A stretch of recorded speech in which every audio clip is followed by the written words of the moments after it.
Welcome to the Horizons Forum. My name is Francisco Bushtin. I am the Vice President of Grants, Programs, and Communications at Horizons Foundation.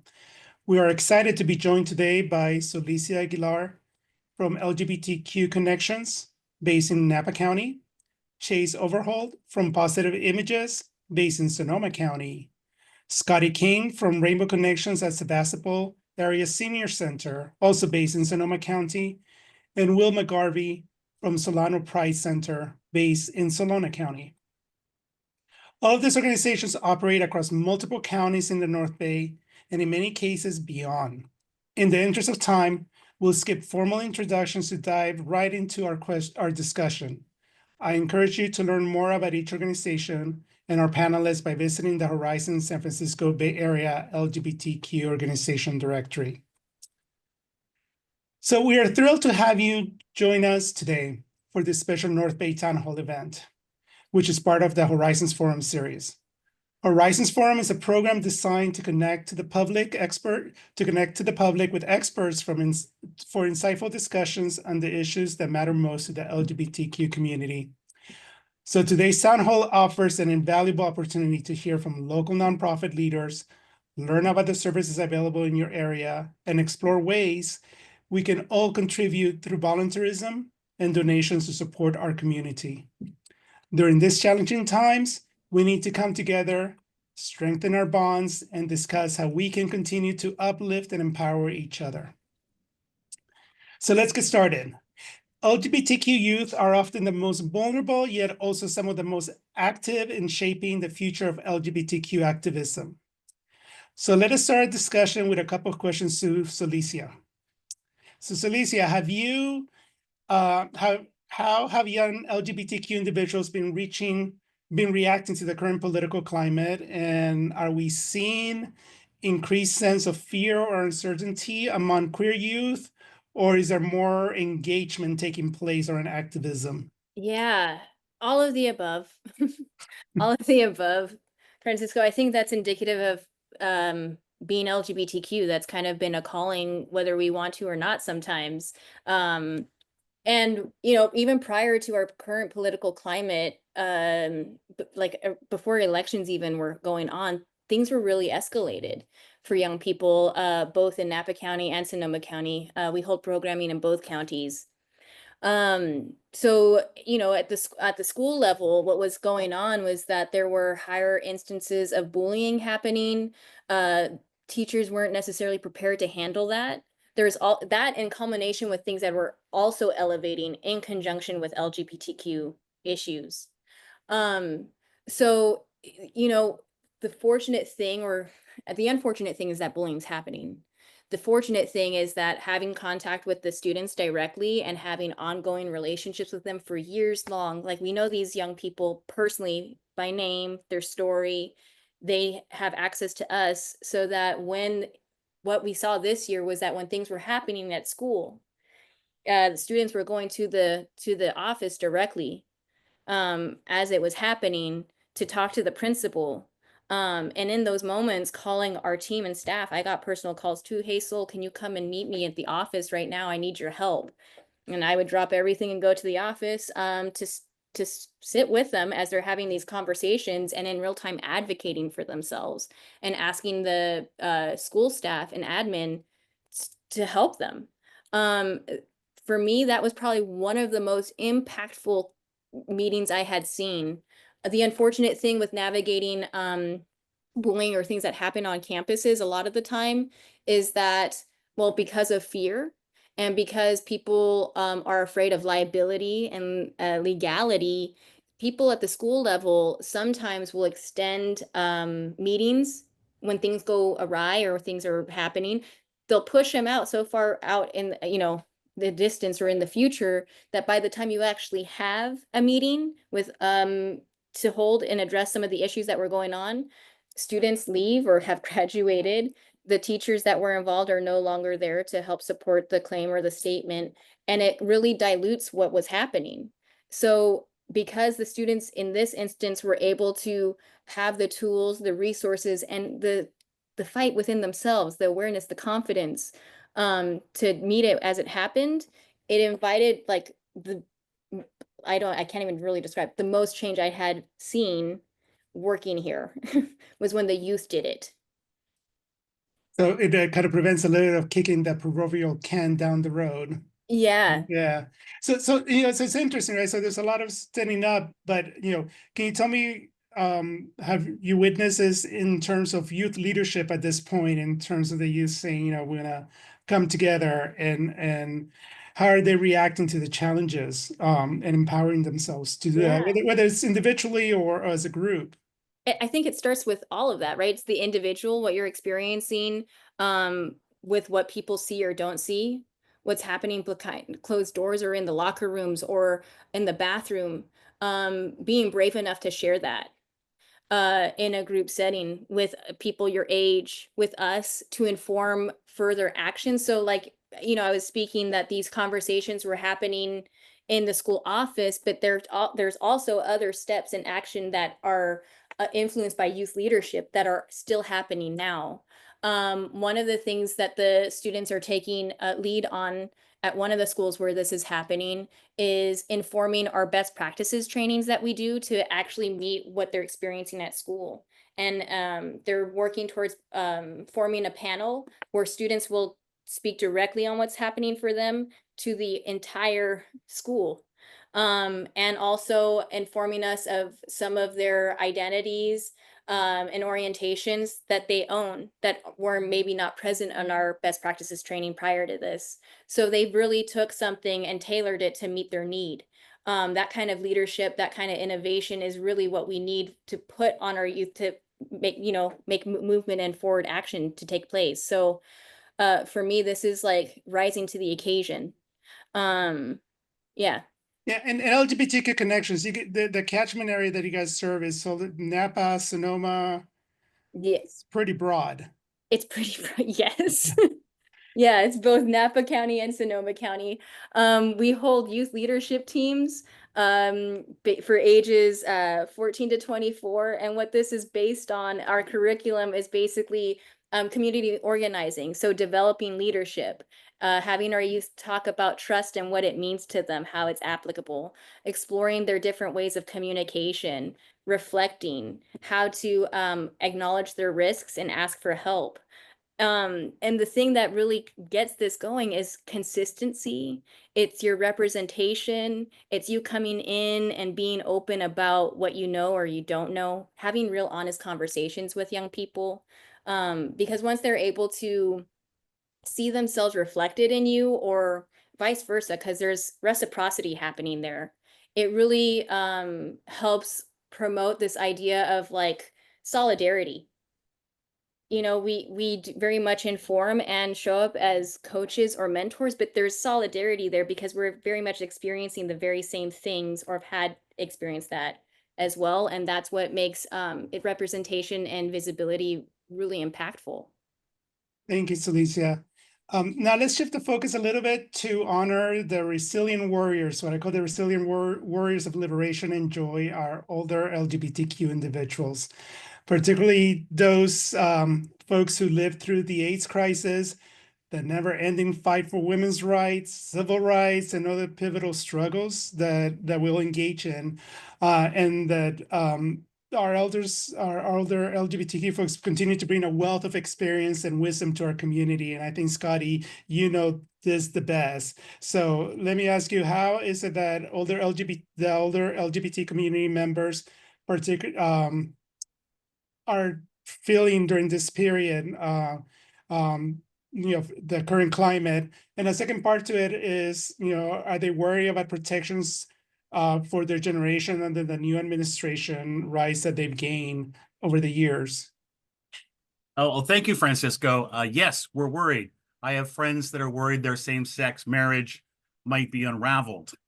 And as a senior, we're also worried about our Social Security, our health insurance. I and senior friends went and protested in front of the Tesla dealership, hoping to stop some sales. And also down in the town square. So it is kind of all wrapped up. I have the privilege of being not afraid of some of these things our youth are, but more things the seniors are, and they are wrapped in with our LGBT rights. But you're right, we fought against the Briggs Initiative many, many years ago and defeated that, where they were going to fire all the gay teachers. So we do have a little, and the AIDS crisis, thank God that's in the rearview mirror from all of our friends dying. But I think the solution is coming together to bring people together, like we're doing at the senior center with heart circles, potlucks, mixers, and even sometimes I'm alone and I realize I need to plan more to see people, so I don't sort of stew in that negative energy that is so prevalent right now.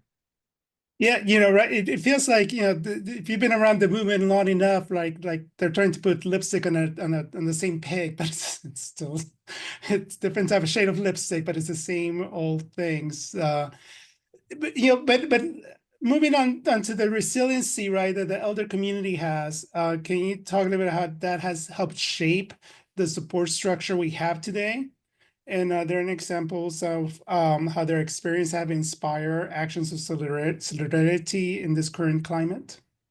Yes, with the Horizons help, we have grown a huge community. And I wanted to highlight Lucy Whitworth. She came to me with other women and said, we need a lesbian group. And they have now grown to like 250 on their email list. They had 70 people at their last meeting at Wishman Hall in Sebastopol. They outgrew the senior center. Lucy, could she say a few words? Could her mic be turned off possibly? They have hired special speakers to come in to help with mental health, how to stay positive. What are the self care activities? Lucy, say a few words. Hi, everyone. Yeah, it's very exciting what's happened with our group in Sebastopol. I really believe that when we came together in March of 2023, so we're celebrating our second year together. I think that the universe brought us together to prepare us for what's happening right now. Because when you have, a new group together, you have to work and work and work on trust issues and ways to come together so you work effectively together.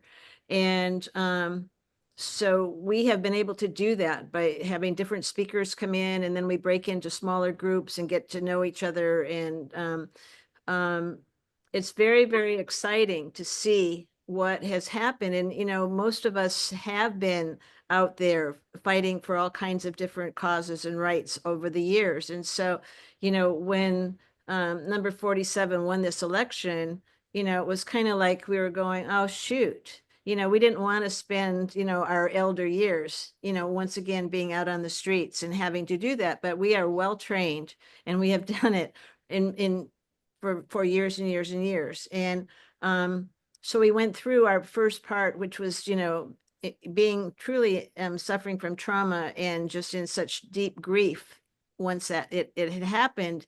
And now we have definitely organized, and we have a political action group that has formed for people just to keep us aware of what actions there are happening in our community that we would want to participate and do. And we are out there. There were many, many of us out in Santa Rosa last Saturday for the big women's gathering there. So yeah, it's affecting us. We're mad. We wish we weren't having to do this again, but we're not going to lay down and, do nothing. So there's a lot of activity, and I feel that it's just a joy that we have this group to come to and to be with one another and to support each other. No, thank you, Lucy, and thank you for for uplifting that, because that is the story of our movement: 2 steps forward, 1 step back. But the thing we need to remember is that the 1 step back is we're stepping back on a structure that we built and lessons we've learned, and that this is not new. It has a different flavor to it, but it's not new. Right. Let me turn it over to pivot to the LGBTQ centers. And I've always said this, that our centers play such a pivotal role in fostering community and providing essential resources. Actually, they serve as like the hub for our community. And often centers are the first door most people walk through, looking for services and connecting to community. Now, the North Bay, you all are fortunate enough to have two LGBTQ centers. At one point, you had three. I know that Marin is trying to come back, but Sonoma and Solano each one has an LGBTQ center.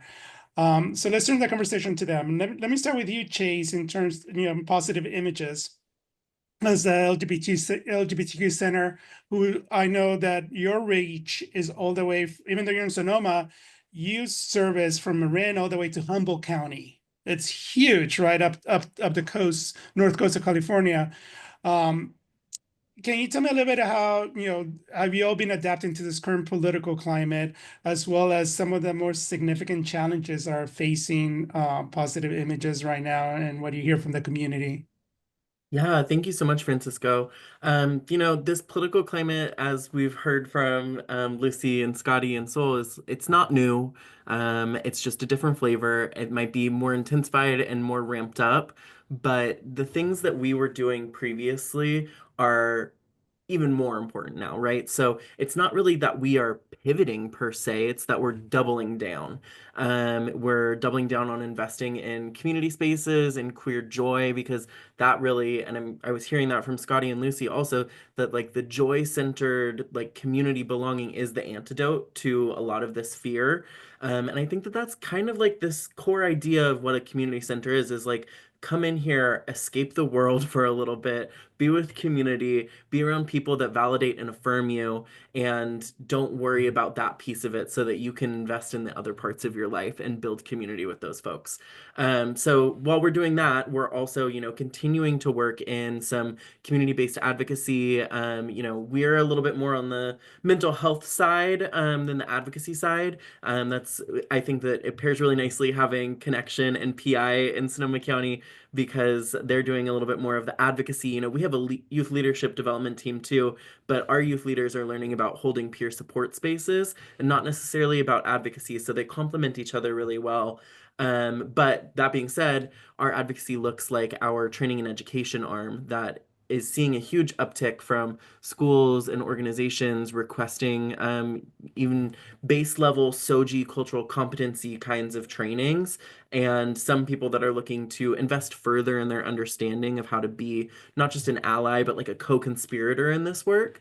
And then, we've still got our LGBTQ therapy program through On the Margins that we're seeing a huge uptick in folks looking for that kind of resource as well. But in terms of, extending or pivoting our technique, it really is more of a deeper investment in the work that we're doing, right? Being more intentional with what kinds of joy-centered spaces feel the most appropriate for the things that we're going through. And also being very mindful that, anything that is affecting the LGBTQ community is an intersectional issue, because the LGBTQ community is not a monolith, right? We have in Sonoma County undocumented trans people. We have Black queer people. We have neurodivergent queer people. So trying to make sure that our spaces are accessible as possible by making sure that our policies and procedures, as well as how we greet people when they walk in the door, is aligned with what the unique individuals that make up our community need. One thing that I've just been screaming from the rooftops every time I get the chance is that Sonoma County, in many ways, is going to be like a ground zero for these next 4 years. We've got a very large number of undocumented folks. We've got a very large number of queer and trans folks. And we have one of the highest rates of nonprofits per capita in the whole United States. The three things under attack are immigration, transness, and federal funding. So if we as a progressive county, right, can't, figure out what path forward works the best for us and does the most good, then I fear other counties are going to struggle more than we are, right? So I want to find a way that Sonoma County can be the blueprint for what it looks like to not only survive, but thrive for these marginalized communities over the next 4 years nationwide.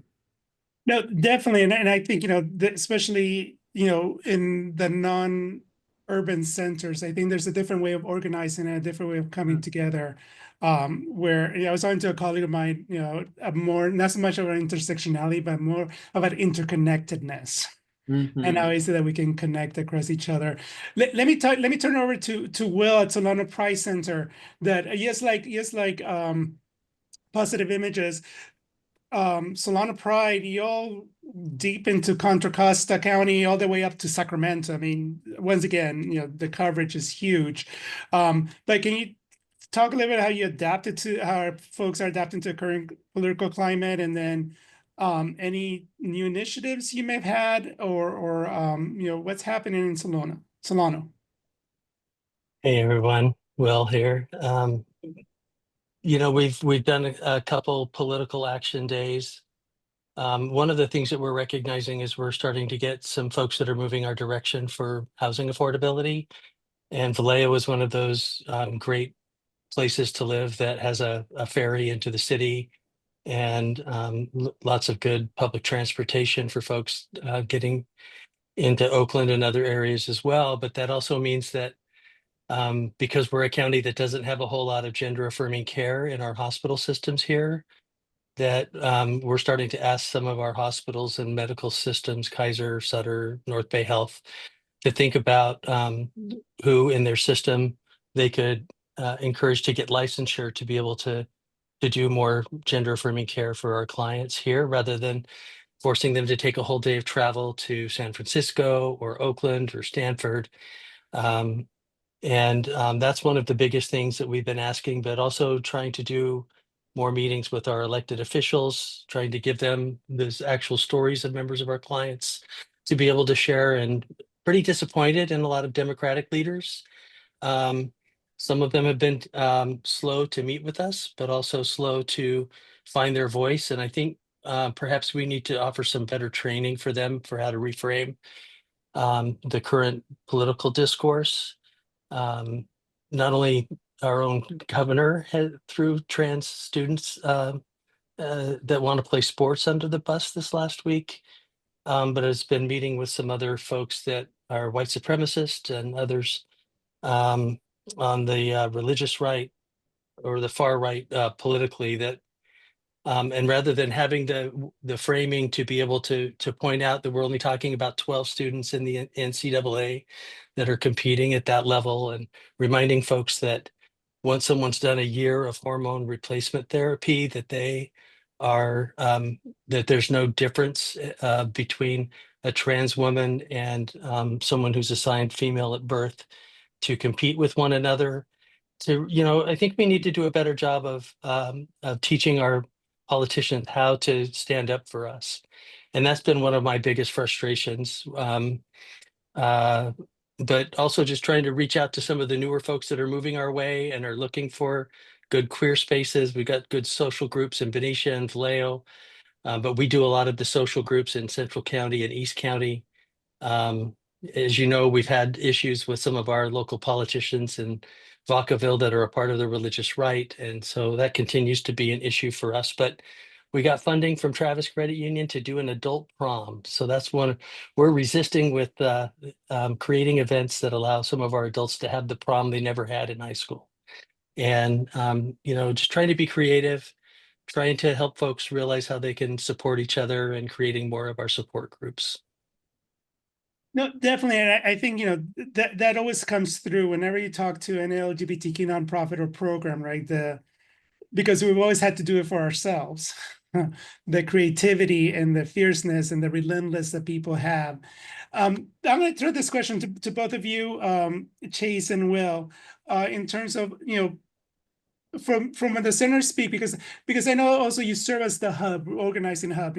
How can individuals at this time contribute to a collective sense of hope and empowerment? Because that's one thing that even in the face of adversity, our community has never given up hope. And and things are speeding up a little bit more, but I think how can folks really contribute to a collective sense that we all need? I've been reminding folks of our own history. We've been here before. we've been in even harder times than this before.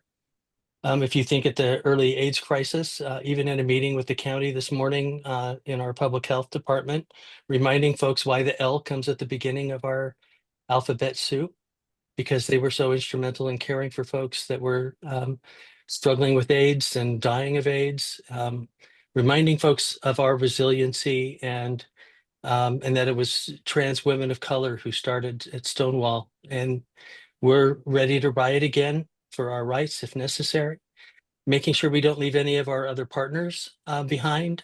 It's good to see Miss Bob from the Louise Lawrence Trans Archive here today and other partners on the call as well. If you haven't been to the Trans Archive in Vallejo, it's a gem.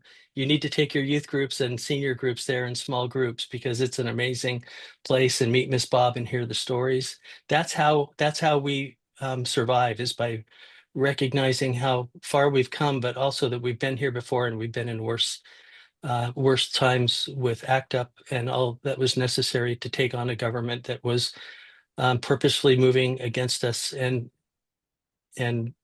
refusing to give any money at that point too, right? Yeah. Yep. Or What even do you say think, the word, Chase? say the word AIDS. Yeah. Yeah. Yeah. Chase. Yeah. Reflecting on, what does it look like to build community in the face of adversity, is really poignant for us right now. We just released our countywide queer needs assessment results. Sol was one of our beautiful panelists during that release, and an overwhelming amount, 71.6% of our respondents named community as their number one need, which is, hard to hear and also not surprising. Um, and community could mean so many things to so many different people. So the way that I think about it in different ways that I build community, my friends build community, some of our clients build community, could be as simple as just like supporting each other's wins, right? Taking a moment to say, wow, look at this amazing thing Connection pulled off. Look at this amazing thing. It's amazing that Sonoma County Queer Kickball has 308 people in a group message and they're doing kickball every single first Sunday of every month, right? That feels really important. And then there's also, creating affirming spaces. There are places in downtown Santa Rosa like Brew, which is just an unofficial little queer mecca in Sonoma County. They've got their rainbow flags out, and if you go there, you're going to see 5 queer people and some weird haircuts, which we love. Um, and then, there's also like engaging in like the self-care of it, right? The rest is resistance, and taking a moment to say, like, if I need to show up for my community, I need to show up for myself first so that I can continue to show up. And then there's the other piece that is the like education and engagement of allies, right? Of yes, this is our fight. Yes, we are going to fight. Yes, we've been here before. Yes, we can do it again. And also, we shouldn't do it alone. All of these folks that have spoken as allies previously, I want to see them stand up and actually get on the picket line with us. I want to see them stand up and help create these affirming spaces. We don't need to be siloed into a different space, right? Like I was saying earlier, our community's not monolithic and our fights are not monolithic either. They're so deeply interconnected. And the queer experience is a very intersectional one for so many folks. That being said, I think that we also need to address an issue within the queer community of siloing in the queer community too, right? Like one of the really, again, not surprising but still shocking results that we got in our Black focus group for our needs assessment was that a lot of queer folks of color in Sonoma County don't feel like they're a part of the queer community because they don't see themselves reflected in it and they don't feel supported when they engage with it. So I think that we can also do better as a community to hold each other accountable to try and do better for the folks within our community that live closer to the margins. Thank you for that. And, it is, I think it speaks to how interconnected we are in the civil rights movement, no matter what movement you affiliate with, right? And a lot of us affiliate across movements. but the lessons that we all can learn, as well as I think it's important to also mention that sometimes we have to clean our own backyard before we go clean somebody else's yard. Yeah. So yeah, we can keep this conversation. I want to move to the Q&A. So definitely thank you, Scotty, Celicia, Chase, and Will for this part of the program. As we transition to the Q&A portion of today's event, we want to thank the participants so far. This is your opportunity to engage directly with our panelists and ask any questions you may have. To respect everyone's privacy, we will be stopping the recording. Before we move forward, though, we'd also like to remind you about the Horizons LGBTQ Organization Directory. This comprehensive resource provides information on over 100 LGBTQ nonprofits and programs across the 9 counties of the San Francisco Bay Area. You can go there, you can filter by county, by area. It's a great resource. It's a valuable tool, so I hope you use it to access services, look up organizations in your local community, new initiatives, find way to stay connected, to volunteer, and also to give during this moment that much. We're going to need many more resources. We look forward to hearing your thoughts and having a meaningful discussion in the coming section. Thank you again for being with us, and let's continue working together to support and empower our community.